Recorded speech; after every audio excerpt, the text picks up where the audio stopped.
Hello అందరికీ welcome back to my channel Jhansi natural vlogs. అందరు ఎలా ఉన్నారండి, బాగున్నారా?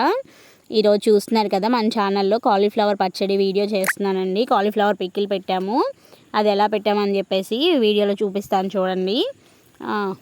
చూస్తున్నారు కదండి, కాలీఫ్లవర్లో అక్కడక్కడ చిన్న చిన్న పురుగులు ఉంటాయి కదా, సో మనం నీట్గా శుభ్రంగా పురుగులు లేకుండా తీసేసుకొని నీళ్ళలో కడిగేసుకొని చక్కగా ఆరబెట్టేసుకోవాలండి. ఆరిన తర్వాత తడి అనేది లేకుండా చక్కగా ఫ్యాన్ కింద ఆరబెట్టేసుకొని నెక్స్ట్ ఇంకా గిన్నెలోనే ఆ ముక్కలన్నీ వేసేసుకొని దానిలోనే సరిపడా పసుపు వేసుకోవాలండి.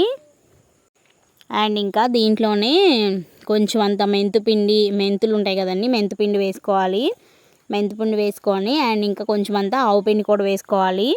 వెల్లుల్లిపాయలు కూడా దంచి రెడీగా ఉంచుకుంటున్నాము. అండ్ ఇంకా చూస్తున్నారు కదా, దీంట్లోనే మనకి సరిపడా కారం ఎంత అయితే సరిపడా కారాన్ని వేసుకోవాలి. చూస్తున్నారు కదా, ఇక్కడ కారం ఘాటు తక్కువ ఉందంటండి, సో అందుకని కొంచెం అంతా ఎక్కువ వేస్తున్నారు. అండ్ ఇంకా ఉప్పు కూడా వేశారు. ఇక్కడ ఒక క్లిప్ మిస్ అయిందండి, దీనిలోనే సాల్ట్ వేసేసి ఇంకా నిమ్మరసం కూడా పిండారండి. చక్కగా నిమ్మరసం పిండితే బాగుంటుంది కాలీఫ్లవర్ పచ్చడిలో. నిమ్మరసం అండ్ ఉప్పు కలిపేసుకొని చక్కగా దానిలో తిరగమూత వేసేసుకుంటే మన కాలీఫ్లవర్ పచ్చడి అనేది ఈజీగా రెడీ అయిపోద్దండి. ఈ వీడియో నాకు మా వదిన చేసి పంపించారండి. వెల్లుల్లిపాయలు కొన్ని పచ్చివి కూడా దంచేసి వేశారంటండి, కొన్ని ఏమో తిరగమూతలో వేశారంట. టేస్ట్ అయితే సూపర్ ఉందని చెప్పారు. ఒకసారి మీరు కావాలంటే ట్రై చేయండి, చూడండి ఎంత బాగుందో.